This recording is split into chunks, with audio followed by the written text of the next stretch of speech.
न्यूम technical classes में सभी का हार्दिक स्वागत। आज हम 23/8/2018 का जो टेक्निकल हेल्पर का पेपर है उसे सॉल्व करेंगे। इसमें क्वेश्चनों की संख्या 1 से लेकर 100 तक क्वेश्चन रहेंगे। चलो देखते हैं। फर्स्ट क्वेश्चन, वेरिएबल कैपेसिटर में इस्तेमाल होने वाला डाइलेक्ट्रिक पदार्थ आमतौर पर होता है। तो ऑप्शन देखिए, पॉलीप्रोपाइलीन, बी है हवा, सी है सेरामिक, डी है टेफ्लॉन, ई है पॉलीस्टाइरीन। तो हमेशा ध्यान रखें, वेरिएबल जो कैपेसिटर में इस्तेमाल होने वाला डाइलेक्ट्रिक पदार्थ होता है वो होता है हवा, एयर। इसका राइट आंसर होगा बी। चलो नेक्स्ट क्वेश्चन देखते हैं। 200 वोल्ट पर मूल्यांकित 500 वाट और 200 वाट के दो बल्बों का प्रतिरोध का अनुपात होगा। तो हमेशा ध्यान रखें, अधिक वाट के बल्ब का प्रतिरोध कम व कम वाट के बल्ब का प्रतिरोध अधिक होता है। तो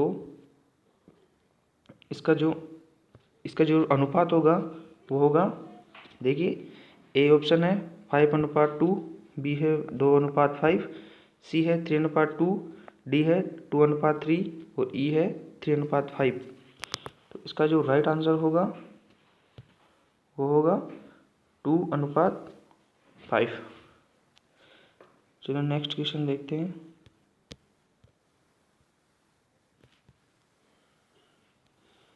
किसी कंडक्टर में की वजह से इलेक्ट्रिक करंट गुजरने पर ऊष्मा उत्पन्न होती है। ऑप्शन देखिए, रिएक्टेंस, इम्पीडेंस, कैपेसिटेंस, रेजिस्टेंस और इंडक्टेंस। तो देखते कौन से गुण के कारण इलेक्ट्रिक करंट गुजरने पर ऊष्मा उत्पन्न होती है। उसका राइट आंसर होगा डी। हमेशा ध्यान रखें, रेजिस्टेंस के कारण ही जो भी वायर होता है या जो भी पदार्थ होता है उसमें ऊष्मा उत्पन्न होती है। और ये किस नियम से उत्पन्न होती है? जूल के ऊष्मीय नियम से। इस होता है H = I²RT/J। तो ये रजिस्टर के कारण उत्पन्न होती है। चलो नेक्स्ट क्वेश्चन देखते हैं। इनमें से कौन सा डिवाइस चुंबकीय फील्ड के रूप में ऊर्जा संग्रहित करता है? ऑप्शन देखिए, रजिस्टर, बी है कैपेसिटर, सी है इंडक्टर, डी है ट्रांजिस्टर और ई है रेक्टिफायर। तो हमेशा ध्यान रखें, जो चुंबकीय फील्ड के रूप में संग्रहित करता है वो होता है इंडक्टर। राइट आंसर होगा सी। इंडक्टर ही चुंबकीय फील्ड के रूप में ऊर्जा को स्टोर करता है। चलो नेक्स्ट क्वेश्चन देखते हैं। फ्यूज वायर का मूल्यांकन के संदर्भ में किया जाता है। तो हमेशा ध्यान रखें, फ्यूज वायर को हमेशा एम्पियर में ही संदर्भ किया जाता है। इसका राइट आंसर होगा एम्पियर, डी। चलो नेक्स्ट क्वेश्चन देखते हैं। किसी सर्किट में 33 ओम का रजिस्टर 2 एम्पियर का करंट ले जाता है तो पूरे रजिस्टर में वोल्टेज होगा। तो बिल्कुल इजी क्वेश्चन है। इसमें बताना है वोल्टेज का मान। तो V = I/R। तो I कितना है? 2 एम्पियर और रेजिस्टेंस कितने हैं? 33। तो अतः कितने हो गए? 66 वोल्ट। इसका राइट आंसर हो गया है 66 वोल्ट। पूरे रजिस्टर में वोल्टेज होंगे 66। तो इसका राइट आंसर हो गया है सी। चलो नेक्स्ट क्वेश्चन देखते हैं। इनमें से कौन सा कथन एक सीरीज और समांतर डीसी सर्किट दोनों में सही है?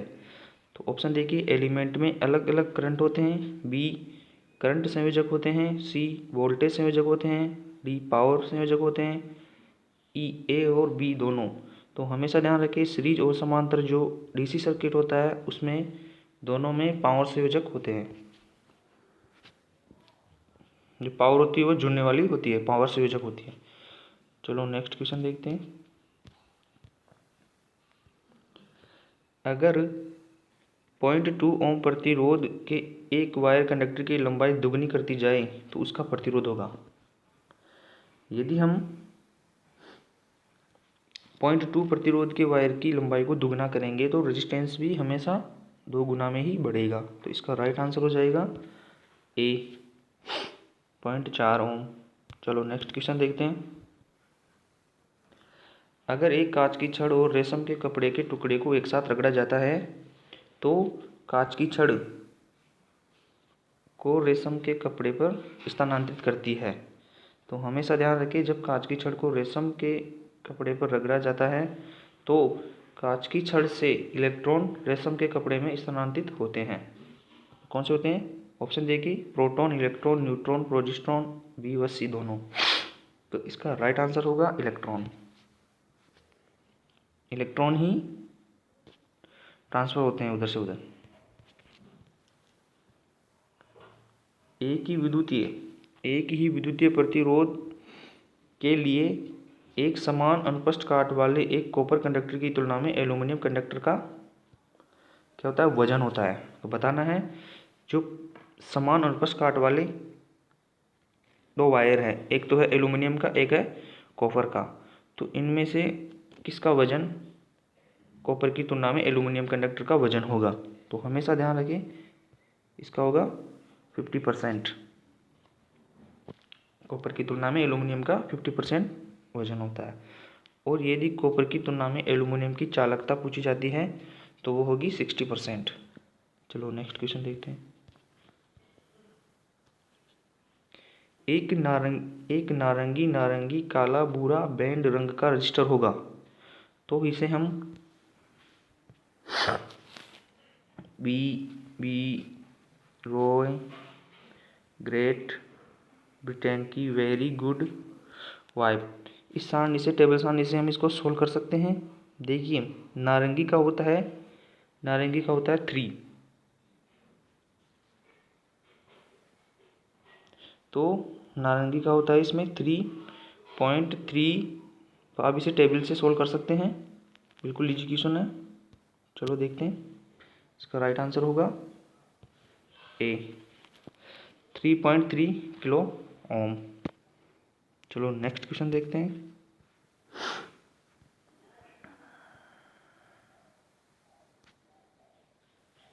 नीचे दिया गया चित्र इनमें से कौन से घटक का एक मानक संकेत है?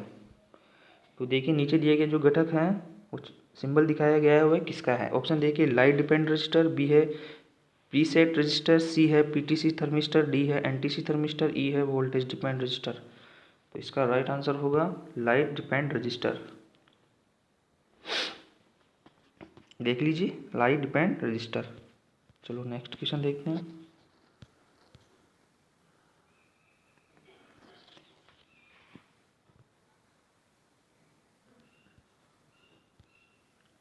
एक बंद सर्किट में बैटरी के दो टर्मिनल के बीच विभव के अंतर को बैटरी का कहा जाता है। यदि एक बंद सर्किट में बैटरी के दो टर्मिनलों के बीच विभव के अंतर को क्या बोलते हैं? यदि एक बंद सर्किट में बैटरी के दो टर्मिनलों के बीच विभव के अंतर को क्या बोला जाता है? तो हमेशा ध्यान रखिए, यदि बैटरी पर लोड लगाकर हम उस पर वोल्टेज ज्ञात करते हैं तो वो हमें बताता है टर्मिनल वोल्टेज। और यदि हम ओपन सर्किट पर ज्ञात करते हैं तो हमें बताता है ईएमएफ। इसका राइट आंसर होगा डी, टर्मिनल वोल्टेज। दो टर्मिनलों के बीच विभव के अंतर को बैटरी का टर्मिनल वोल्टेज कहते हैं, जो बंद सर्किट में होता है। और यदि हम ओपन सर्किट में हम बैटरी का वोल्टेज ज्ञात करेंगे तो हमें वो ईएमएफ दर्शाएगा। हमेशा ध्यान रखें, ईएमएफ और टर्मिनल वोल्टेज में दोनों में से ईएमएफ का मान अधिकतम होता है। चलो नेक्स्ट क्वेश्चन चलते हैं।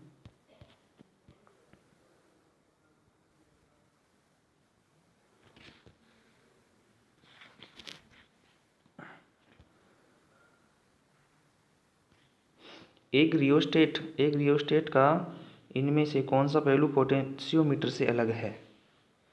तो एक रियोस्टेट होता है का उनमें से कौन सा पहलू पोटेंशियोमीटर से अलग है? इसमें कम वोल्टेज रेटिंग होती है, इसमें उच्च वोल्टेज रेटिंग होती है, इसमें बड़ी संख्या में मोड होते हैं, इसमें बड़ी संख्या में टैपिंग की सुविधा देता है, या सी या डी? हमेशा ध्यान रखें, जो रियोस्टेट होता है इसमें जो पोटेंशियोमीटर अलग होता है वो कौन सा होता है पोटेंशियोमीटर में? इसका राइट आंसर देखिए, इसमें जो होता है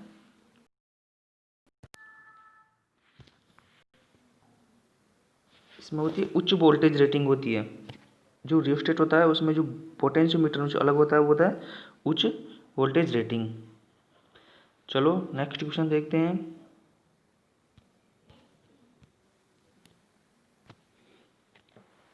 किरचॉफ के करंट के नियम अनुसार एक समूहित पैरामीटर सर्किट में किसी नोड से निकलने वाली करंट का बीजगणितीय योग के बराबर होता है।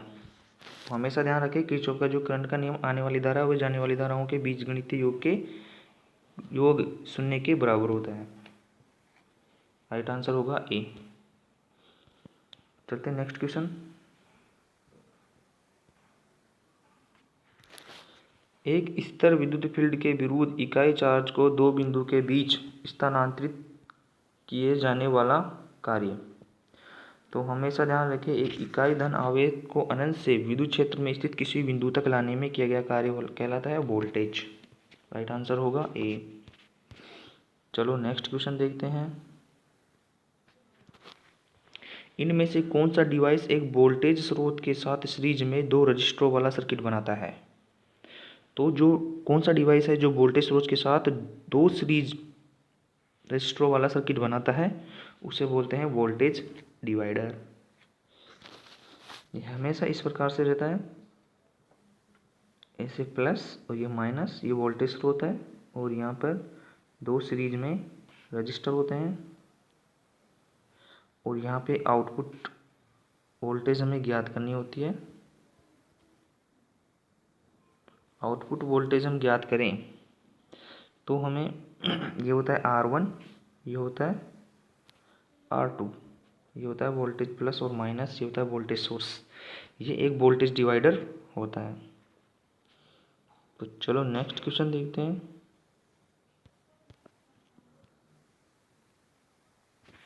कॉपर के परमाणु में कितने इलेक्ट्रॉन होते हैं। तो ऑप्शन देखिए 4, 16, 22, 29, 34। तो इसका राइट आंसर होगा 29। कॉपर में कितने इलेक्ट्रॉन होते हैं 29। चलो नेक्स्ट क्वेश्चन देखते हैं। इनमें से कौन सा घटक निश्चित डीसी को परिवर्तित डीसी में बदलता है।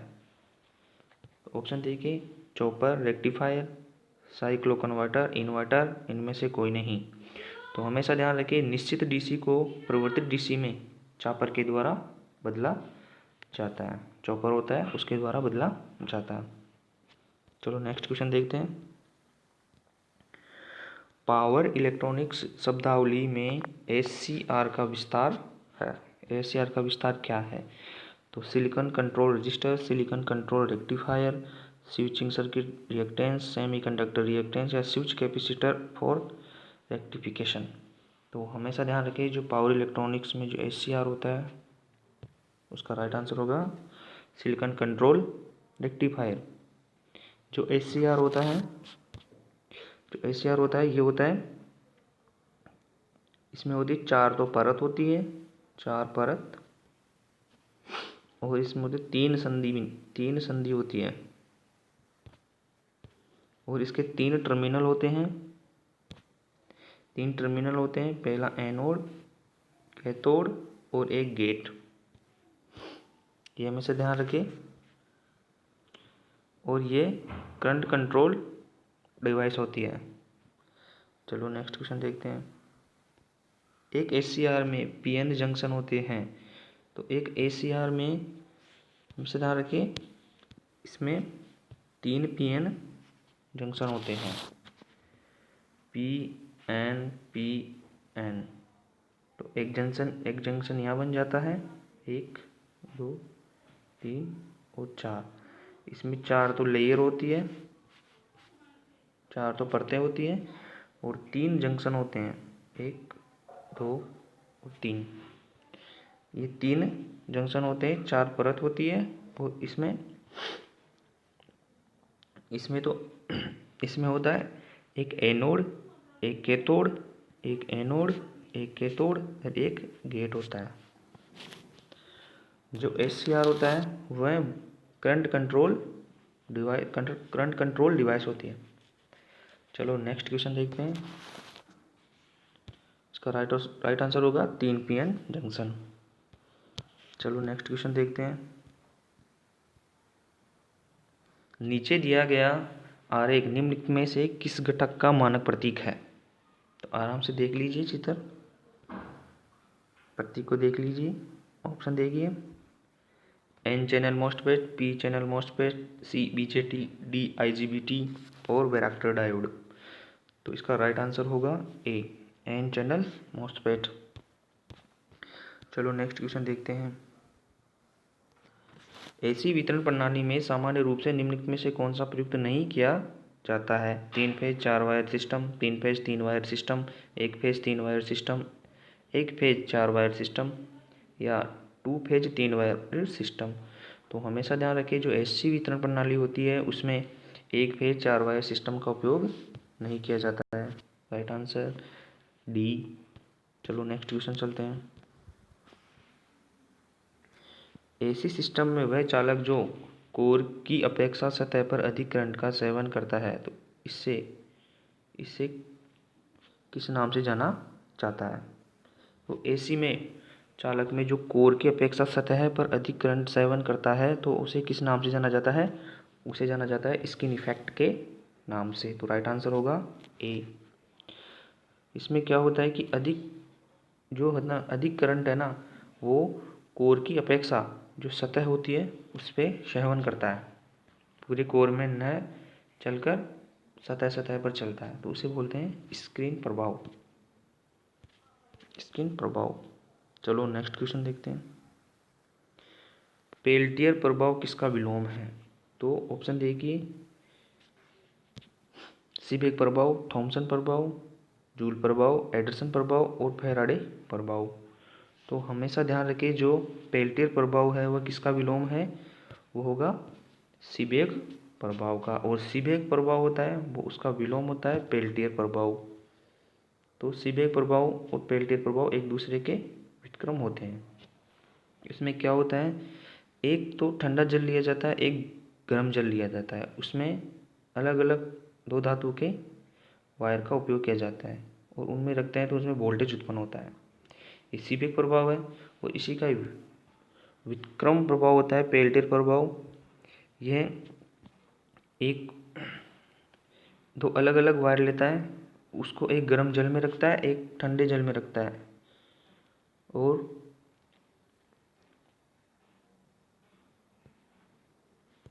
चलो नेक्स्ट क्वेश्चन देखते हैं। एक इलेक्ट्रिक प्रेस में माइका किस लिए प्रयुक्त किया जाता है? तो एक इलेक्ट्रिक प्रेस में माइका किस लिए प्रयुक्त किया जाता है? एक इंसुलेटर के रूप में, एक पावर फैक्टर सुधारने के लिए, या पराविद्युत तापन के लिए, या प्रेरण तापन के लिए, या ए व सी दोनों। तो हमेशा ध्यान रखिए, जो इलेक्ट्रिक प्रेस में जो माइका उपयोग में लिया जाता है वो एक इंसुलेटर के रूप में वर्क करता है। चलो नेक्स्ट क्वेश्चन देखते हैं। इसका राइट आंसर हो गया ए। चलो नेक्स्ट क्वेश्चन देखते हैं।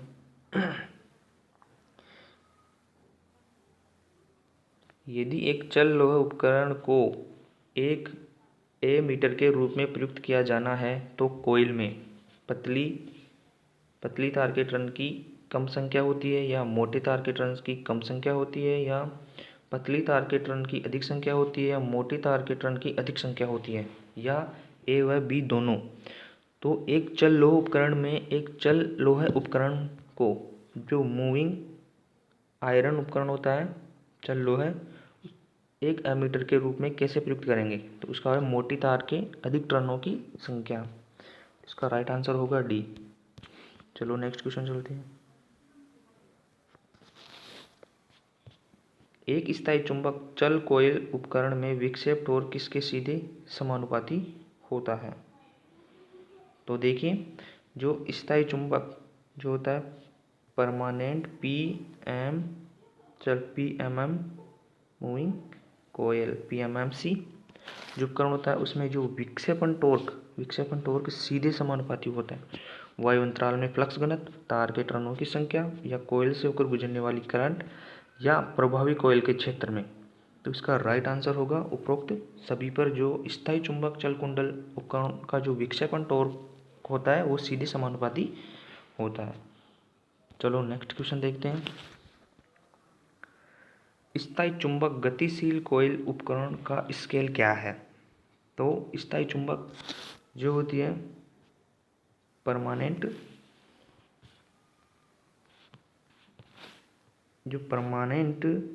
मैग्नेट मूविंग कॉइल उपकरण का स्केल होता है।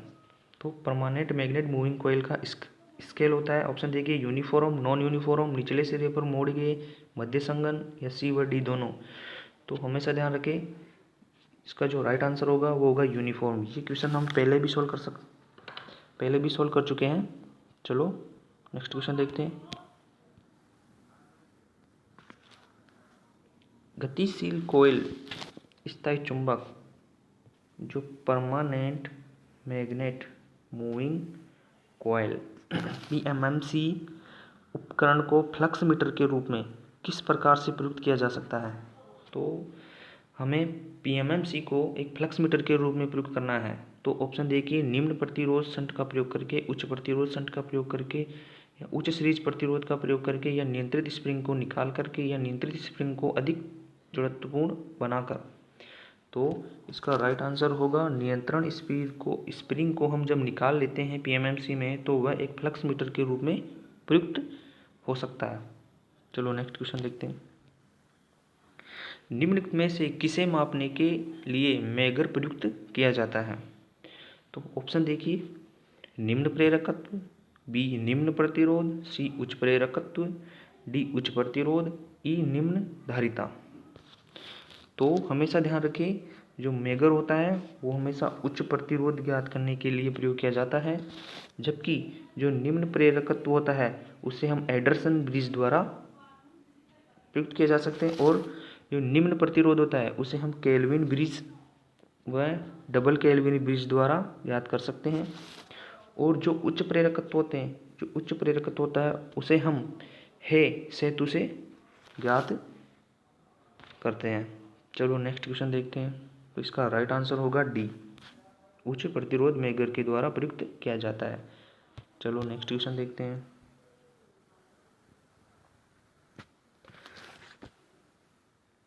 यदि ध्रुवों की संख्या 4 और 300 आरपीएम की गति है तो एक सिंक्रोनस जनरेटर की आवृत्ति क्या होगी?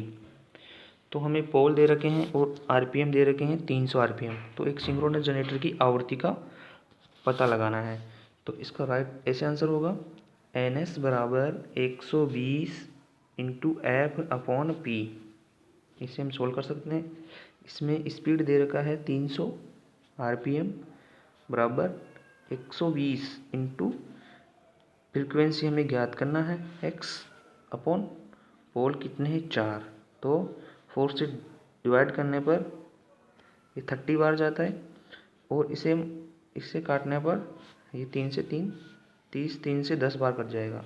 इसका राइट आंसर होगा 10 हर्ट्ज। इसका राइट आंसर होगा 10 हर्ट्ज। तो नेक्स्ट क्वेश्चन देखते हैं। 6 ध्रुव सिंक्रोनस अल्टरनेटर के एक परिक्रमण में से होकर गुजरी हुई इलेक्ट्रिक डिग्रीज की संख्या क्या है? तो 6 ध्रुव वाली जो सिंक्रोनस अल्टरनेटर है जो एक चक्कर में कितनी विद्युत इलेक्ट्रिक डिग्री होगी, इसे हम याद करना है। तो देखिए इसका राइट आंसर ऐसे होता है, एक तो ऐसे भी इसे हल कर सकते हैं 360 इंटू पोल बाई 2, एक इसे भी इसे सोल्व किया जा सकता है, एक इसे 180 डिग्री इंटू पोल। तो हम इसे 180 डिग्री इंटू पोल से करेंगे तो 180 इंटू 6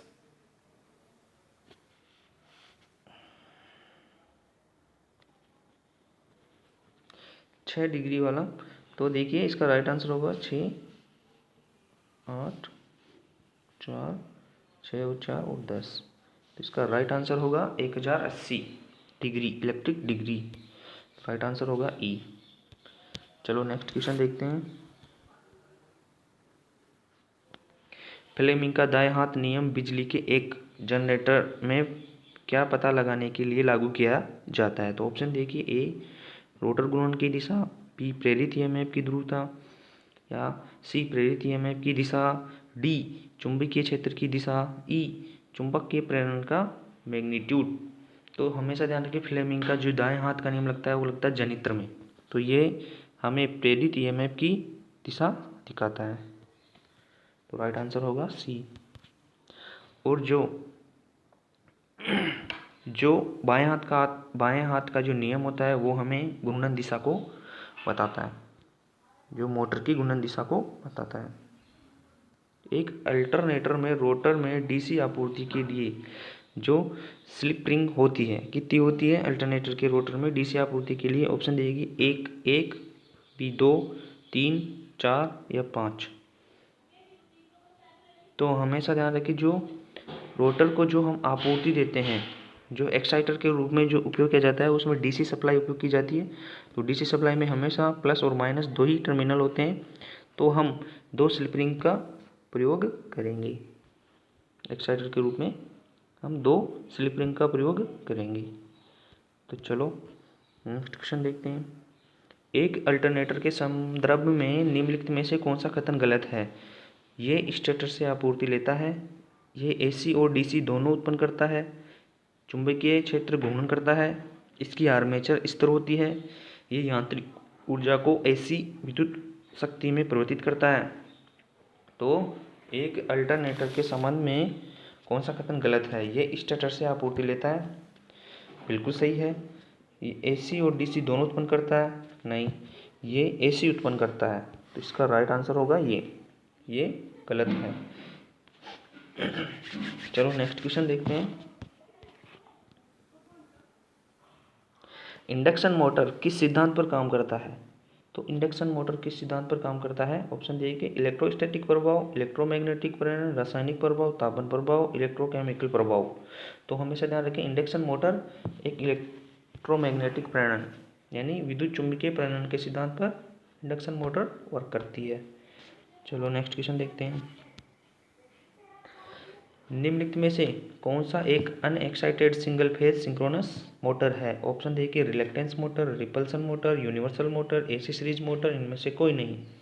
तो हमेशा ध्यान रखिए जो unexcited single phase synchronous motor होती है वो होती है रिलक्टेंस मोटर। चलो नेक्स्ट क्वेश्चन देखते हैं। सिंक्रोनस मोटर में डैम्पिंग वाइंडिंग आमतौर से के लिए प्रयुक्त की जाती है। तो स्टार्टिंग टॉर्क प्रदान करने के लिए, हंटिंग को रोकने के लिए, शोर का स्तर कम करने के लिए, एडी करंट कम करने के लिए, ए व बी दोनों। तो सिंक्रोनस मोटर में जो डैम्पिंग वाइंडिंग प्रयोग की जाती है वो स्टार्टिंग टॉर्क प्रदान करने के लिए और हंटिंग रोकने के लिए। इसमें राइट आंसर होगा ए और बी दोनों। तो ई राइट आंसर हो गया इसका, ई। चलो नेक्स्ट क्वेश्चन देखते हैं। यूनिवर्सल मोटर को बिना लोड के चलाए जाने पर उसकी चाल द्वारा सीमित होती है। यदि हम यूनिवर्सल मोटर को बिना लोड पर चलाएं तो उसकी चाल किसके द्वारा नियंत्रित होगी? तो आर्मेचर प्रतिक्रिया द्वारा होगी, या आर्मेचर भार द्वारा होगी, या वाइंडेज और घर्षण द्वारा होगी, या आपूर्ति वोल्टता व आवृत्ति द्वारा होगी, या उपरोक्त सभी द्वारा होगी। तो इसका राइट आंसर होगा विंडेज और घर्षण के कारण ही वो उसकी चाल सीमित होगी। चलो नेक्स्ट क्वेश्चन देखते हैं।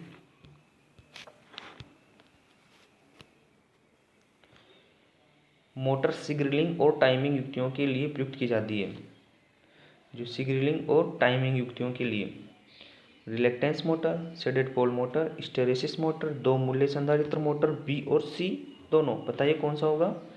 मोटर जब सिग्नलिंग और टाइमिंग युक्तियों के लिए प्रयुक्त की जाती है वो होगी रिलक्टेंस मोटर। इसका राइट आंसर होगा ए। मोटर सिग्नलिंग और टाइमिंग युक्तियों के लिए प्रयुक्त की जाती है रिलक्टेंस मोटर। चलो नेक्स्ट क्वेश्चन देखते हैं।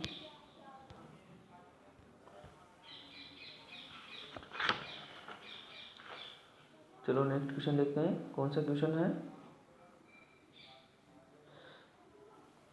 एक डीसी मशीन में आर्मेचर कॉपर हानि कुल पूर्ण भार हानि का लगभग होता है। तो हमें बताना है जो डीसी मशीन में जो आर्मेचर में जो कॉपर हानियाँ होती है वो पूर्ण भार पूरी डीसी मशीन के जो लॉसेज होते हैं उनके कितने प्रतिशत लगभग आर्मेचर कॉपर हानियाँ होती है। तो तो ऑप्शन ए की 10%, 15%, 20 से 23%, 25%, 30 से 40%। तो हमेशा ध्यान रखें जो डीसी मशीन में जो आर्मेचर जो कॉपर हानियाँ कुल पूर्ण भार हानियों की लगभग 30 से 40% मानी जाती है। क्यों? क्योंकि सबसे ज़्यादा लॉसेज ही आर्मेचर में होते हैं। चलो नेक्स्ट क्वेश्चन देखते हैं। वार्ड लियोनार्ड कंट्रोल मुख्यतः एक पद्धति है। आर्मेचर वोल्ट था, फील्ड नियंत्रण, आर्मेचर प्रतिरोध या फील्ड डाइवर्टर, या तो बी या सी। तो हमेशा ध्यान रखिए जो वार्ड लियोनार्ड कंट्रोल मुख्यतः एक पद्धति है वह है आर्मेचर वोल्टेज कंट्रोल। ये होती है आर्मेचर वोल्टेज कंट्रोल। इसका राइट आंसर होगा ए। चलो नेक्स्ट क्वेश्चन चलते हैं। क्लास 3 सिरेमिक कैपेसिटर के ढांकता हुआ के रूप में प्रयोग किए जाने वाले सबसे आम यौगिक है। Magnesium titanate, calcium titanate, barium titanate, ए और बी दोनों, इनमें से कोई नहीं।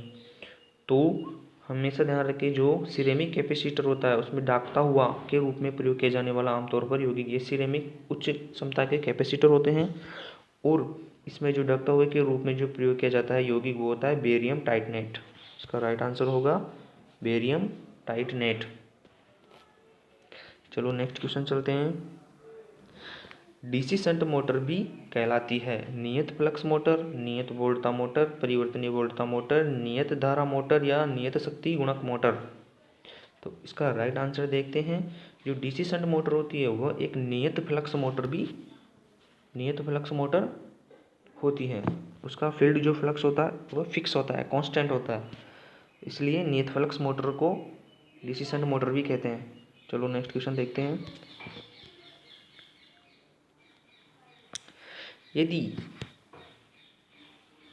ई वोल्टेज ये बैक ईएमएफ डीसी मोटर का बैक ईएमएफ है, ई डीसी मोटर का बैक ईएमएफ है, वी टर्मिनल वोल्टता है, तो अधिकतम शक्ति की स्थिति होगी जब ई टर्मिनल वोल्टेज का आधा होगा।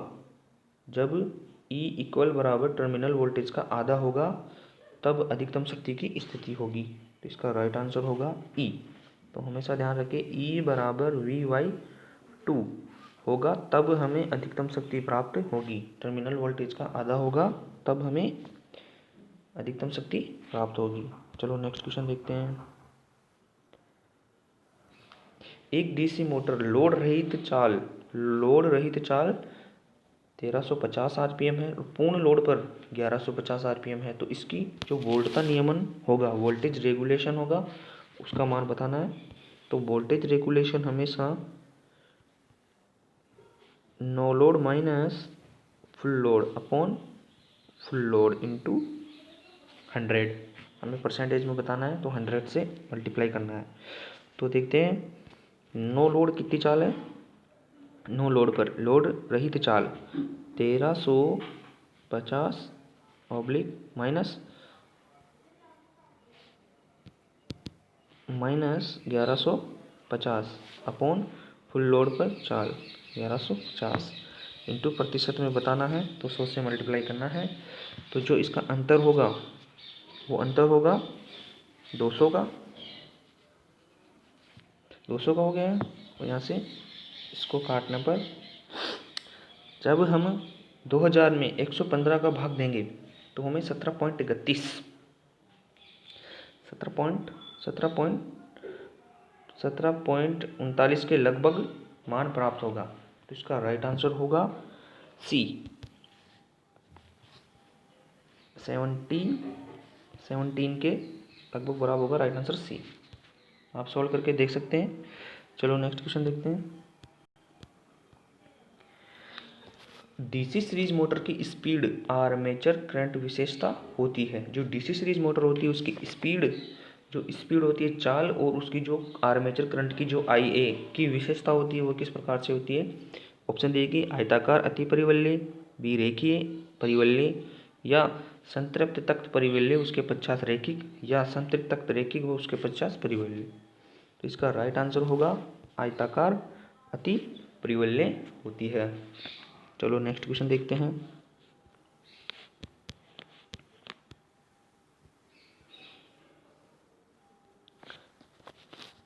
DC DC motor centrifugal pump में उपयोग हेतु प्रयुक्त होती है। कौन सी डीसी मोटर सेंट्रीफ्यूगल पंपों में, जो सेंट्रीफ्यूगल पंप होते हैं उसमें लिए प्रयुक्त होती है? ये होती है, इसका राइट आंसर होगा, देखिए कौन सा होगा, shunt motor, series motor, cumulative compound motor, differential compound motor, व सी व डी दोनों। तो हमेशा ध्यान रखें जो सेंट्रीफ्यूगल पंप होते हैं उनमें हमेशा डीसी शंट मोटर प्रयोग की जाती है। ये क्वेश्चन डीआरडीओ में भी पूछा गया है और ये डीएमआरसी में पूछा गया है और ये टेक्निकल हेल्पर में भी पूछा गया है। चलो नेक्स्ट क्वेश्चन देखते हैं।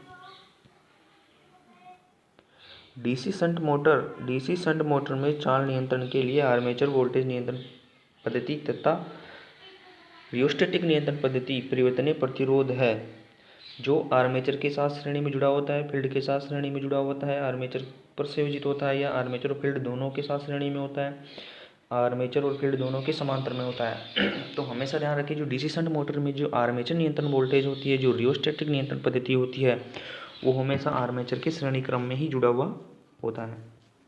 तो इसका राइट आंसर हो गया है ए। चलो नेक्स्ट क्वेश्चन देखते हैं। उच्च चाल वाले अल्टरनेटर अथवा टर्बो अल्टरनेटर के लिए सामान्यतः किस प्रकार का रोटर प्रयोग किया जाता है? तो उच्च चाल वाले जो अल्टरनेटर होते हैं, जो टर्बो अल्टरनेटर होते हैं, उनमें किस प्रकार का रोटर प्रयोग किया जाता है? तो सैलिएंट पोल, प्रोजेक्टेड पोल प्रकार का, स्मूथ सिलेंड्रिकल प्रकार का, ए व बी दोनों इनमें से कोई नहीं। तो इसका राइट आंसर होगा स्मूथ सिलेंड्रिकल प्रकार का।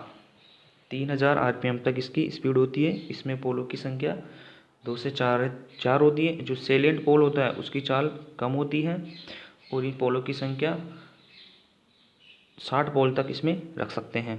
और ये सिलेंड्रिकल पोल, जो सैलिएंट पोल प्रकार का रोटर होता है, ये व्यास में अधिक और लंबाई में छोटा होता है, और जबकि जो स्मूथ सिलेंड्रिकल प्रकार का जो रोटर होता है वो लंबाई में अधिक, वह व्यास में कम, वह उच्च स्पीड वाला होता है।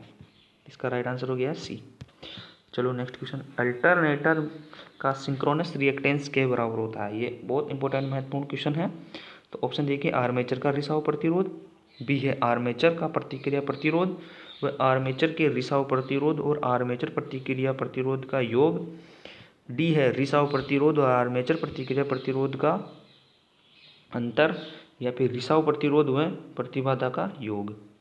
तो हमेशा ध्यान रखें जो अल्टरनेटर का सिंक्रोनस रिएक्टेंस होता है वो आर्मेचर के रिसाव प्रतिरोध और आर्मेचर प्रतिक्रिया प्रतिरोध का योग होता है। तो इसका राइट आंसर होगा सी। चलो नेक्स्ट क्वेश्चन देखते हैं। कुंडली को घुमाते रहने के लिए मोटर में कहलाने वाली युक्ति द्वारा प्रत्येक आधे फेरे के पश्चात धारा उलट दी जाती है। तो किसके द्वारा उलट दी जाती है? तो brush, commutator, exciter, carbon spring या घुड़सवार विद्युत चुंबकी। तो इसका राइट आंसर होगा कम्यूटेटर के द्वारा आधे फेरे में के पश्चात उलट दी जाती है। चलो नेक्स्ट क्वेश्चन देखते हैं। Shaded pole single phase motor में घूमता चुंबक क्षेत्र द्वारा उत्पन्न किया जाता है। इंडक्टर द्वारा, कैपेसिटर द्वारा, रजिस्टर द्वारा या शेडिंग कुंडली द्वारा, ए बी दोनों। तो हमेशा ध्यान रखें जो shaded pole single phase motor होता है उसका घूमता चुंबकीय क्षेत्र होता है शेडिंग कुंडली के द्वारा। इसका राइट आंसर होगा डी, शेडिंग कुंडली द्वारा। जो शेडिंग रिंग होती है उसी के द्वारा shaded pole single phase motor को घूर्णी चुंबक क्षेत्र उत्पन्न किया जाता है। चलो नेक्स्ट क्वेश्चन देखते हैं। निम्नलिखित में से कौन सी एसी और डीसी दोनों प्रकार की विद्युत आपूर्ति पर चल सकती है?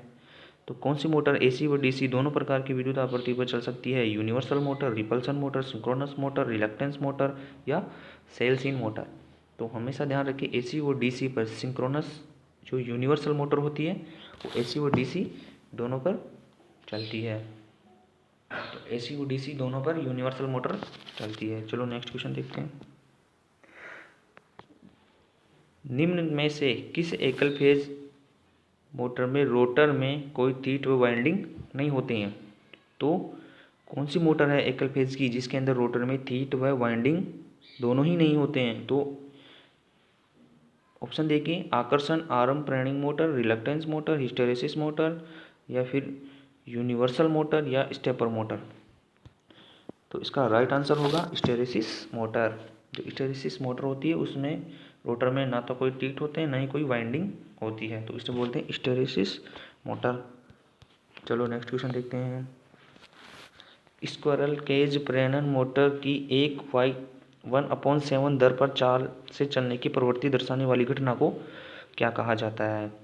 यदि एक स्क्विरल केज प्रेरण मोटर है, उसका रोटर 1/7 दर से चाल से प्रवृत्ति से दर्शाने वाली घटना को क्या बोलेंगे? ऑप्शन क्रोलिंग, डैम्पिंग, हमिंग, चुंबकीय विरूपण या ब्रेकिंग। तो इसका राइट आंसर होगा क्रोलिंग। 1/7 दर से चलने पर उसे बोलते हैं क्रोलिंग। चलो नेक्स्ट क्वेश्चन देखते हैं।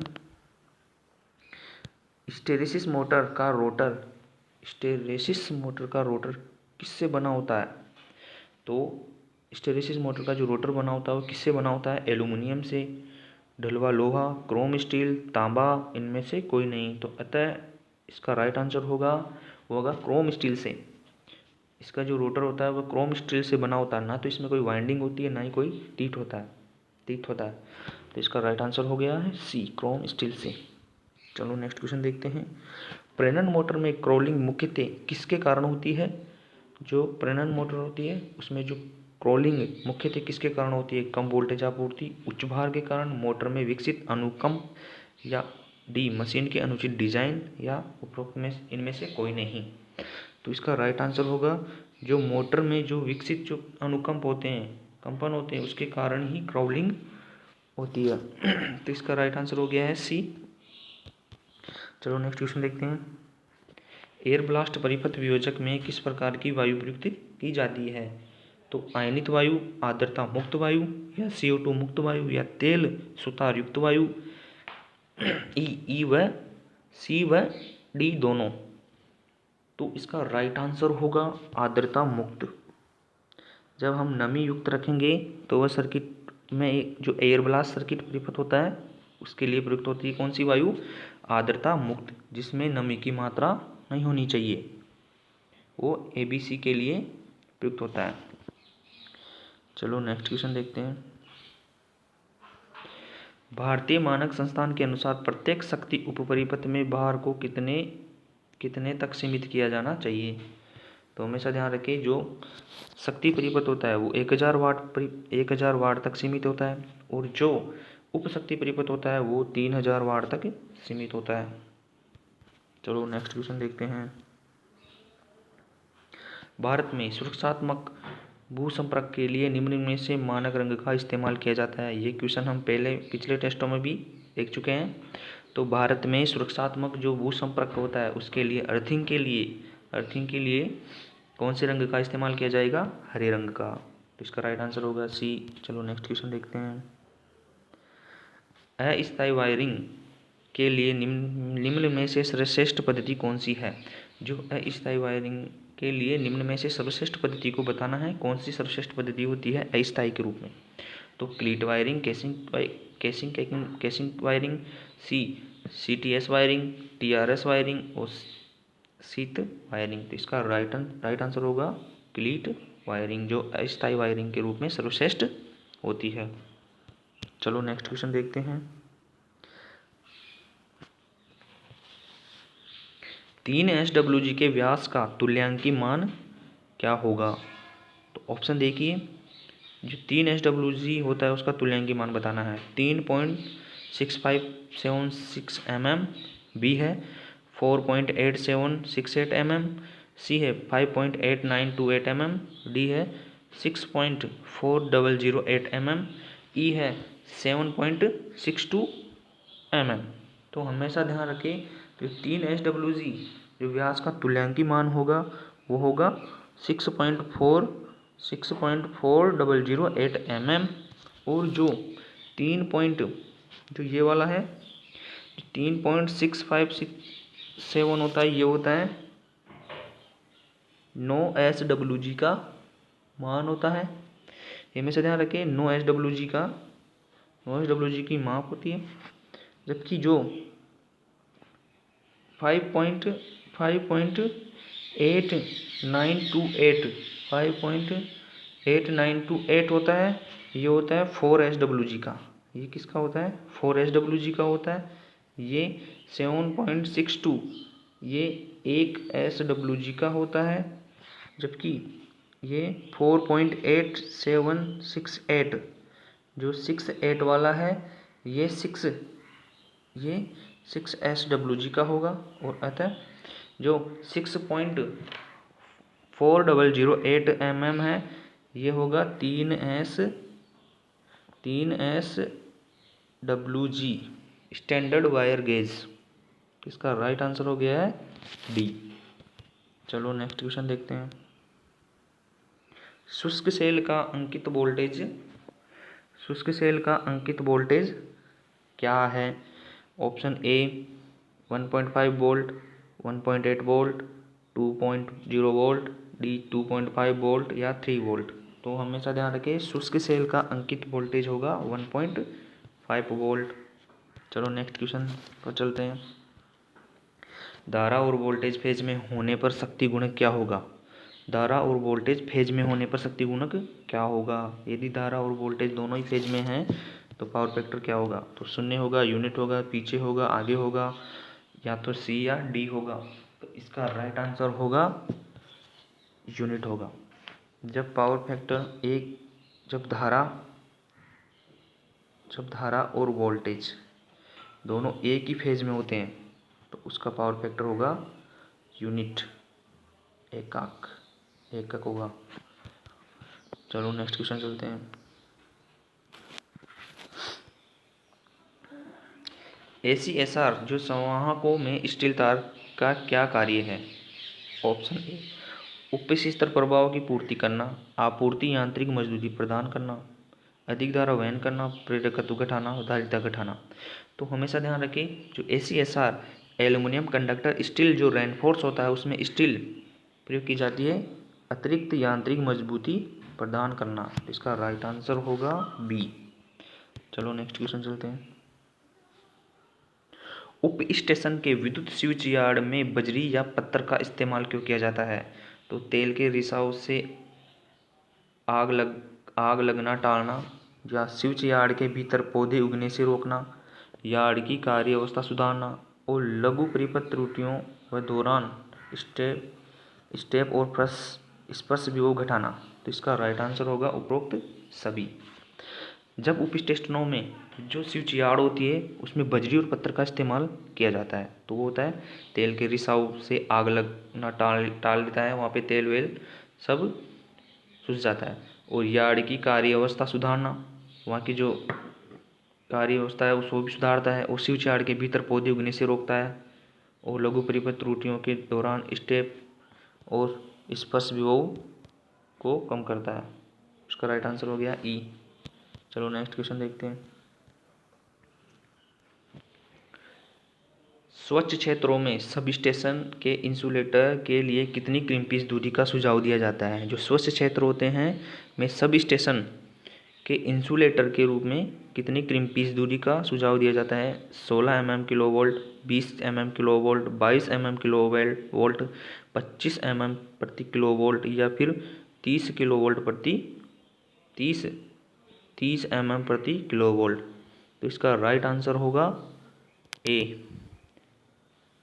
राइट आंसर होगा ए 16 mm प्रति किलोवोल्ट। चलो नेक्स्ट क्वेश्चन चलते हैं। संचरण लाइन के अंत्य सिरों पर या संचरण लाइन के ठीक कोने पर नदी या नदियों को पार करने के लिए हेतु संचरण लाइन में निम्नलिखित में से इस्तेमाल किस इंसुलेटर का इस्तेमाल किया जाता है? तो ऑप्शन देखिए पिन इंसुलेटर, स्ट्रेन इंसुलेटर, खोखले उपकरण के इंसुलेटर, या सस्पेंशन इंसुलेटर, या सेकल इंसुलेटर। तो जो संचरण लाइन के जो अंतिम सिरे होते हैं वो संचरण लाइन के ठीक कोने या नदी को पार करने हेतु कौन से इंसुलेटर प्रयोग करेंगे? Strain insulator. ये स्ट्रेन इंसुलेटर होते हैं, ये होते हैं हाई वोल्टेज ट्रांसमिशन लाइनों में प्रयोग किए जाते हैं। और जो ये होते हैं क्षैतिज टाइप में इसका उपयोग किया जाता है। जो पिन इंसुलेटर होता है ये 11 kV से 33 kV तक प्रयोग किया जाता है। और जो ये पिन इंसुलेटर होता है ये होता है ऊर्ध्वाधर, अर्थात वर्टिकल पोजीशन में इसका उपयोग किया जाता है। और जो सस्पेंशन होता है जो सस्पेंशन होता है, जो एक्स्ट्रा हाई ट्रांसमिशन लाइनों में प्रयोग किए जाते हैं, और सस्पेंशन होते हैं ये लटकवा या फिर इसको बोला जाता है डिस्क नुमा, इस रूप में प्रयुक्त होते हैं। ये 33 kV से अधिक, ये भी 33 kV से अधिक वोल्टेज जो ट्रांसमिशन लाइनें होती है, पारेषण लाइनें होती है, उसमें होता है, ये डिस्क के नुमा में होते हैं। तो प्रत्येक डिस्क की जो वोल्टेज रेटिंग होती है वो होती है 11, दूसरी की 22, 33, ऐसे चलती रहती है। जैसे डिस्कों की संख्या बढ़ती जाती है वैसे ही वोल्टेज का मान भी बढ़ता जाता है। और जो सेकल इंसुलेटर होते हैं, ये सेकल इंसुलेटर होते हैं, इनका उपयोग कैसे करते हैं, हॉरिजॉन्टल, क्षैतिज के रूप में इनका उपयोग करते हैं। और जो लाइन के अंत मोड में स्ट्रेन इंसुलेटर का प्रयोग किया जाता है। चलो नेक्स्ट क्वेश्चन चलते हैं। इसका राइट आंसर हो गया है बी। उप स्टेशन में निम्नलिखित में से कौन सा घटक शक्ति गुणक सुधारने के लिए प्रक्रियात्मक शक्ति प्रदान करता है? तो उप स्टेशनों में कौन सा घटक जो शक्ति गुणक सुधारने के लिए प्रतिक्रियात्मक शक्ति प्रदान करता है? तो ऑप्शन देखिए, धारा ट्रांसफार्मर, संभावित ट्रांसफार्मर, शंट संधारित्र, या फिर शंट रिएक्टर या शंट रेजिस्टर।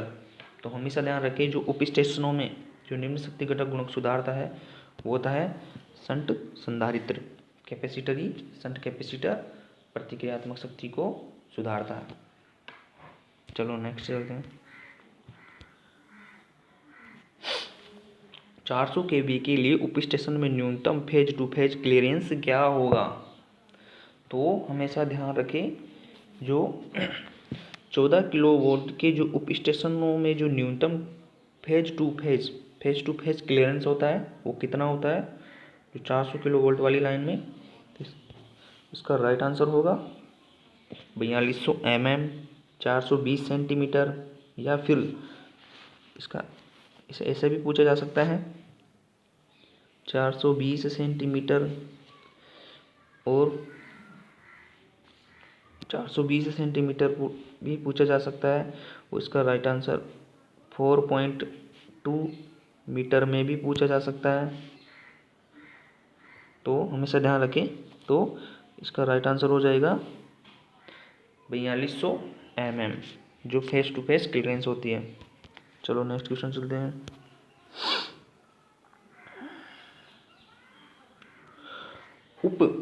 उप स्टेशन में निम्नलिखित में से कौन सा घटक बिना भार वाली अवस्था में उपकरण को विद्यमान किसी भी धारित आवेश को भूमि में डिस्चार्ज करता है? तो जो उप स्टेशनों में जो बिना भार वाली अवस्था में उपकरण को विद्यमान किसी भी धारित आवेश को भूमि में डिस्चार्ज करता है, तो जो भूमि में डिस्चार्ज करता है आवेश को, उसका नाम बताना है क्या है? भू संपर्कन स्विच, परिपथ विवेचक, बस बार, तड़ित्रोधक, या फिर तरंग जाल। तो इसका राइट आंसर होगा भू संपर्क स्विच। चलो नेक्स्ट क्वेश्चन चलते हैं। निम्नलिखित में से किस स्थान के लिए गैस इंसुलेटर उप स्टेशनों को प्राथमिकता दी जाती है?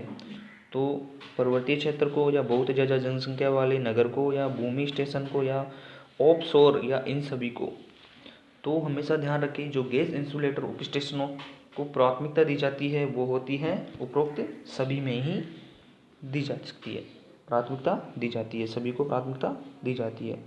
चलो नेक्स्ट क्वेश्चन देखते हैं। निम्न में से क्या एक वेक्टर मात्रक है? तो निम्न में से क्या एक वेक्टर मात्रक है? तो आपेक्षिक पारगम्यता, चुंबक क्षेत्र तीव्रता, फ्लक्स घनत्व, चुंबकीय विभव, इनमें से कोई नहीं। तो हमेशा ध्यान रखें, जो वेक्टर मात्रक होता है वह चुंबकीय क्षेत्र की तीव्रता होगी, ये होती है इस वेक्टर मात्रक, चुंबकीय क्षेत्र तीव्रता। चलो नेक्स्ट क्वेश्चन चलते हैं। किसी दिए गए बाह्य चुंबकीय क्षेत्र के साथ संयोजन में स्वयं को परिवर्तित करने की किसी डायपोल की क्षमता का मापक क्या है? तो बाह्य चुंबकीय क्षेत्र के साथ समायोजन में स्वयं को परिवर्तित करने की किसी डायपोल की क्षमता का मापक क्या है? इसका राइट आंसर होगा डायपोल गति, ये इसका राइट आंसर होगा। चलो नेक्स्ट क्वेश्चन चलते हैं। निम्नलिखित में से क्या पैरामैग्नेटिक पदार्थ का उदाहरण है? तो ऑप्शन देखिए, तांबा, चांदी, सोना, कोबाल्ट, टंटालम। तो इसका राइट आंसर होना चाहिए था जो फेरामैग्नेटिक होता है। फेरामैग्नेटिक होता है, एक होता है फेरोमैग्नेट, एक होता है पैरामैग्नेट। तो पैरामैग्नेट है तो इसका पैरामैग्नेट में तांबा भी होता है, हमेशा ध्यान रखें। निमी में है तांबा, चांदी, सोना, ये तीनों ही पैरामैग्नेटिक पदार्थ है। और विभाग के द्वारा जो आंसर की में माना गया है वो है राइट आंसर टंटालम। तो हमेशा ध्यान रखें जो कोबाल्ट होता है वो फेरोमैग्नेट होता है, लोह चुंबकीय पदार्थ होता है कोबाल्ट। चलो नेक्स्ट क्वेश्चन चलते हैं। ध्यान रखें तांबा, चांदी, सोना, एल्यूमिनियम और जो अर्धचालक ये सभी पैरामैग्नेटिक पदार्थ के अंतर्गत आते हैं। चलो नेक्स्ट क्वेश्चन चलते हैं। किसी पदार्थ का गुण जो सरलता की व्याख्या करता है, जो मैग्नेटिक फ्लक्स भाग को स्थापित करता है। कौन सा गुण है जो सरलता से व्याख्या करता है और मैग्नेटिक फ्लक्स के भाग को स्थापित कराता है? कौन सा है? कोर्सिविटी या फिर रिलेटिविटी या पारगम्यता या रिलक्टेंस या रेजिस्टेंस। तो हमेशा ध्यान रखें इसका जो राइट आंसर है वह पारगम्यता होगा। चलो नेक्स्ट क्वेश्चन देखते हैं। परम अलॉय का मुख्य भाग है। ऑप्शन देखिए, परम अलॉय का मुख्य भाग कोबाल्ट, क्रोमियम, निकिल, टंगस्टन व स्टील। तो इसका राइट आंसर होगा निकिल। चलो नेक्स्ट क्वेश्चन चलते हैं। तत्व जिसकी पारगम्यता उसके मुक्त स्थान की तुलना में से कम होती है वह है। मतलब इसमें बोल रहा है कि एक से कम जो मुक्त स्थान होती है उसकी जो पारगम्यता होती है वो इकाई यानी एक होती है, तो एक से कम होगा। कौन सा होगा जो इसकी पारगम्यता मुक्त स्थान की तुलना में कम होती है? फेरोमैग्नेटिक, डायामैग्नेटिक, पैरामैग्नेटिक या बाइपोलर या नॉन मैग्नेटिक। तो इसका राइट आंसर होगा डायामैग्नेटिक, इकाई से कम होती है।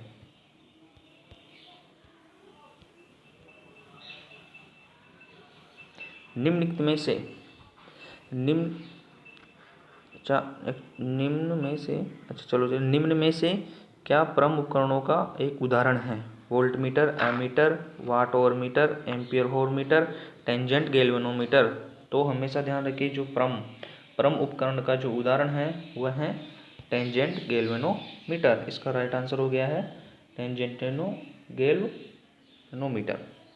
चलो नेक्स्ट क्वेश्चन चलते हैं। परमेबिलिटी का व्युत्क्रम होता है। जो परमेबिलिटी का व्युत्क्रम होता है रिलेक्टिविटी या फिर ससेप्टिबिलिटी या परमेबिलिटी या कंडक्टेंस या फिर रिएक्टेंस। तो हमेशा ध्यान रखें इसका राइट आंसर होगा रिलेक्टिविटी। इसका राइट आंसर होगा रिलेक्टिविटी।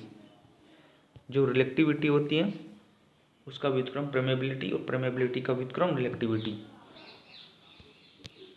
इसका राइट आंसर हो गया है ए, रिलेक्टिविटी। चलो नेक्स्ट क्वेश्चन चलते हैं। यदि कोई कैपेसिटर 10 वोल्ट पर 0.24 कूलम्ब का चार्ज वहन करता है तो इसकी धारिता क्या होगी? तो इसको सोल्व करते हैं। तो धारिता होगी C बराबर Q/V। जब हमें 2.24/10, जब हम 0.24 में 10 का भाग देंगे, डिवाइड करेंगे, तो हमें प्राप्त होगा 0.024 फेरड। इसका राइट आंसर होगा ए। चलो नेक्स्ट क्वेश्चन चलते हैं। 10 माइक्रोफेरड के कैपेसिटर श्रेणी में जुड़े हुए हैं। यदि 10 माइक्रोफेरड के कैपेसिटर श्रेणी में जुड़े हुए हैं तो समान धारिता का मान होगा 10 माइक्रोफेरड कैपेसिटर श्रेणी में जुड़े हुए हैं तो समान धारिता का मान होगा 1। इसका राइट आंसर होगा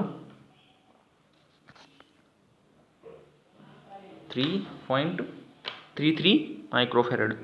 जी ये रेजिस्टेंस के पैरेलल सर्किट के समान सोल्व करते हैं उसी हिसाब से इसका आंसर होगा। चलो नेक्स्ट क्वेश्चन देखते हैं। गॉस नियम निम्न में से लागू होता है। फील्ड के लिए एक अंत चार्ज किए गए सीधे तार के कारण, फील्ड के लिए एक अंत चार्ज किए गए तार के कारण, फील्ड एक पॉइंट चार्ज के कारण, फील्ड के पूरी तरह से चार्ज किए गए वलयाकार कोषों के कारण या उपरोक्त सभी। तो जो गाउस का नियम होता है वो फील्ड अंतचार लंबे सीधे चार्ज और फील्ड अंतचार तार के कारण और फील्ड के लिए पॉइंट चार्ज और पूरी तरह से चार्ज किए वलयाकार कोष यानी उपरोक्त सभी। राइट आंसर होगा ई। चलो नेक्स्ट क्वेश्चन देखते हैं।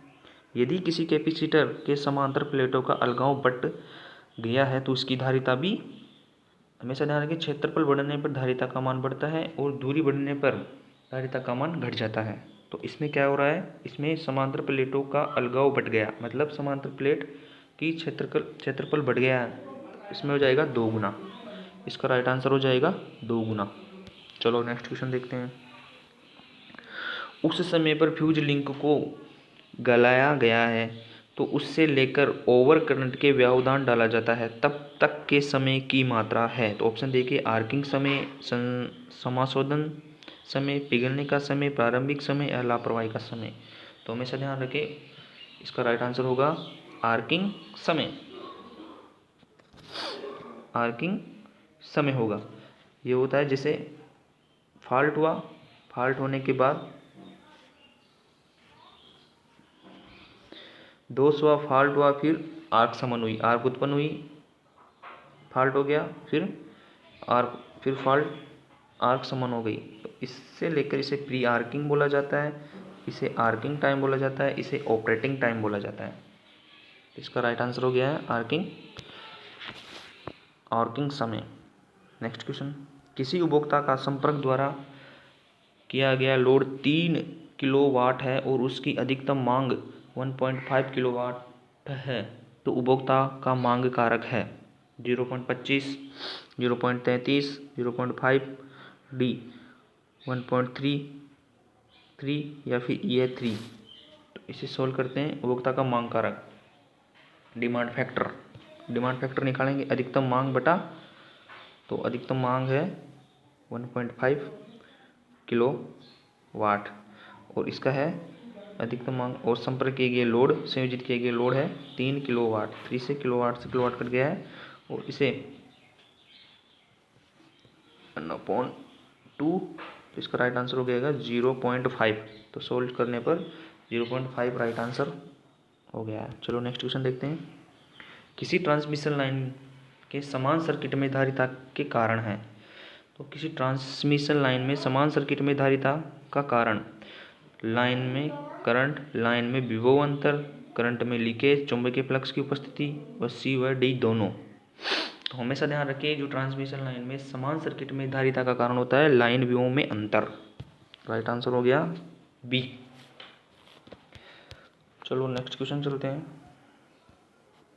स्कॉट संयोजन में टीजर के आर पार वोल्टता द्वारा मुख्य आपूर्ति को बढ़ाती है, मतलब जो स्कॉट संयोजन में ट्रीजर के आर पार वोल्टता द्वारा मुख्य आपूर्ति को बढ़ाती है 30 डिग्री, 60 डिग्री, 90 डिग्री, 120 डिग्री या 150 डिग्री। तो इसका राइट आंसर होगा 90 डिग्री। जो स्कॉट संयोजन में जो ट्रीजर के आर पार जो वोल्टता होती है उपयुक्त आपूर्ति को बढ़ाती है, 90 डिग्री बढ़ा देती है। चलो नेक्स्ट क्वेश्चन देखते हैं। संतुलित परिचालन के लिए टीजर परिणामित्र को फेरों की आवश्यकता होती है। जो ट्रीजर ट्रांसफार्मर को परिणामित्र में फेरों की आवश्यकता होती है, कितनी होती है?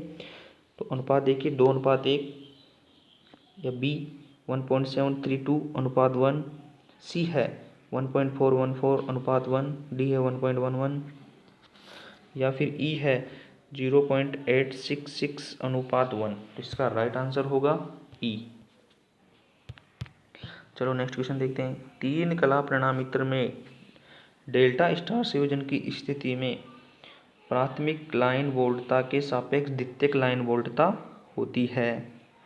तो हमेशा ध्यान रखें, 3 कला परिणामित्र में डेल्टा स्टार संयोजन की स्थिति में प्राथमिक लाइन वोल्टता के सापेक्ष द्वितीयक लाइन वोल्टता होती है 30 डिग्री लीडिंग, 30 डिग्री लीड करती हुई रहती है। जो डेल्टा स्टार संयोजन की स्थिति में प्राथमिक लाइन वोल्टता के सापेक्ष द्वितीयक लाइन वोल्टता होती है 30 डिग्री लीडिंग। चलो नेक्स्ट क्वेश्चन देखते हैं। डेल्टा स्टार संयोजन में निम्न में से क्या लाभ है? जो डेल्टा स्टार संयोजन का निम्न में से क्या लाभ है? द्वितीयक वोल्टता का कोई विरूपण नहीं होता है, दीर्घ असंतुलित भार को संभालता है, 3 फेज 4 प्रणाली को प्रयुक्त करता है, प्राथमिक पक्ष प्रयुक्त अनुप्रस्थ काट कम आवश्यक होता है। तो इसका राइट आंसर हो गया है ई। सभी डेल्टा और स्टार संयोजन में लाभ होते हैं। चलो नेक्स्ट क्वेश्चन देखते हैं। जो सपनर परीक्षण में एक परिणामित्र की द्वितीयक में स्थानीय परिपथ में कुल वोल्टेज है। एक सपनर परीक्षण में एक परिणामित्र की द्वितीयक के स्थानीय परिपथ में कुल वोल्टेज है 0 के बराबर, या प्रत्येक द्वितीयक परिपथ में ईएमएफ का दुगना, प्रत्येक द्वितीयक प्रेरित ईएमएफ के समान, प्रत्येक द्वितीयक में प्रेरित ईएमएफ का वर्ग, या प्रत्येक द्वितीयक में प्रेरित ईएमएफ का 4 गुना। तो इसका राइट आंसर होगा ए 0 के बराबर। जो सपनर परीक्षण होता है उसमें परिणामित्र की द्वितीयक के स्थानीय परिपथ की कुल वोल्टेज होती है 0। चलो नेक्स्ट क्वेश्चन चलते हैं।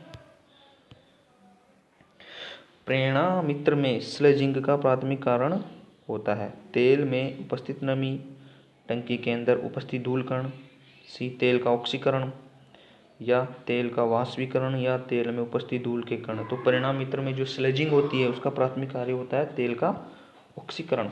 जो तेल का ऑक्सीकरण होता है वही स्लेजिंग का प्राथमिक कारण होता है। चलो नेक्स्ट क्वेश्चन चलते हैं। निम्न में से कौन से परीक्षण को 2 समान परिणामित्रों की आवश्यकता होती है? बैक टू बैक परीक्षण, खुला परिपथ परीक्षण, लघु परिपथ परीक्षण, ए और बी दोनों, या ए और सी दोनों। तो हमेशा 2 समान परिणामित्रों की आवश्यकता पड़ती है, वो होती है बैक टू बैक परीक्षण, बैक टू बैक परीक्षण। चलो नेक्स्ट क्वेश्चन चलते हैं। परिणामित्र में श्वासी में प्रयुक्त रसायन होता है। जो परिणामित्र होती है, जो परिणामित्र होता है उसमें जो ब्रीदर श्वसन उपयुक्त रसायन होता है कौन सा होता है? सिलिका जेल का प्रयोग किया जाता है। हमेशा ब्रीदर के अंदर सिलिका जेल प्रयोग किया जाता था। चलो नेक्स्ट क्वेश्चन देखते हैं। परिणामित्र में लघु परिपतन परीक्षण के दौरान लौह हानि नगण्य होती है क्योंकि? परिणामित्र में लघु परिपतन परीक्षण के दौरान लौह हानि नगण्य होती है क्यों? इसका राइट आंसर देखिए। द्वितीय पक्ष में विद्युत धारा नगण्य होती है, द्वितीय पक्ष में वोल्टेज परिवर्तन नहीं होता है, प्राथमिक पक्ष और आरोपित वोल्टेज निम्न होती है, परिणामित्र को पूर्ण बार पर विद्युतीय धारा की आपूर्ति नहीं होती है, और सी व डी दोनों। जब लघु परिपथ परीक्षण होता है उसके दौरान लौह हानि नगण्य होती है क्यों? क्योंकि द्वितीय पक्ष में, ऑप्शन देखिए, प्राथमिक पक्ष में आरोपित वोल्टेज निम्न होती है, या द्वितीय पक्ष में नहीं, लघु परिपथ परीक्षण के दौरान लौह हानि नगण्य होती है। जो आयरन लॉसेस लघु पतन के दौरान आयरन लॉसेस नगण्य होते हैं क्यों? क्योंकि प्राथमिक पक्ष में आरोपित वोल्टेज निम्न होती है। कम वोल्टेज देंगे तो हमें लौह हानि नगण्य मिलती है। शॉर्ट सर्किट परीक्षण में हमेशा निम्न वोल्टेज पर ही शॉर्ट सर्किट परीक्षण किया जाता है, उच्च वोल्टेज पर शॉर्ट सर्किट परीक्षण नहीं किया जाता है। तो प्राथमिक पक्ष की आरोपित वोल्टेज होगी वो होगी निम्न। तो इसका राइट आंसर है सी। चलो नेक्स्ट क्वेश्चन देखते हैं।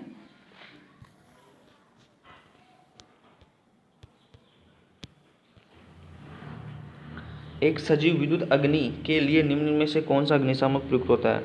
एक सजीव विद्युत अग्नि के लिए CO2 अग्निशामक, जल, फोम, शुष्क रसायन, इनमें से कोई नहीं। जो सजीव विद्युत अग्नि के लिए कौन सा अग्निशामक प्रयुक्त होता है? CO2 अग्निशामक। इसका राइट आंसर होगा ए। चलो नेक्स्ट क्वेश्चन देखते हैं। ये पहले भी क्वेश्चन हम सोल्व कर चुके हैं। एक स्विच है जो 2 बिंदु पर संयोजित परिपथ को खोलता है। दोहरा थ्रो स्विच, हॉर्न गैप, केंद्र ब्रेक स्विच, एकल ध्रुव, या दोहरा ब्रेक स्विच। एक स्विच है जो खोलता है, इसका राइट आंसर देखिए, दोहरा ब्रेक स्विच होगा। जो एक स्विच है जो 2 बिंदु पर संयोजित परिपथों को खोलता है, दोहरा ब्रेक स्विच। राइट आंसर इसका हो गया ए। तो आज के 1 से लेकर 100 क्वेश्चन तक आज सोल्व हो चुके हैं, और कल ऐसे ही टेक्निकल हेल्पर का जो 23 तारीख को जो एग्ज़ाम हुआ उसकी सेकंड शिफ्ट का हुआ है उसे लाएंगे और उसे सॉल्यूशन करेंगे। तो अतः धन्यवाद। और जय हिंद जय भारत।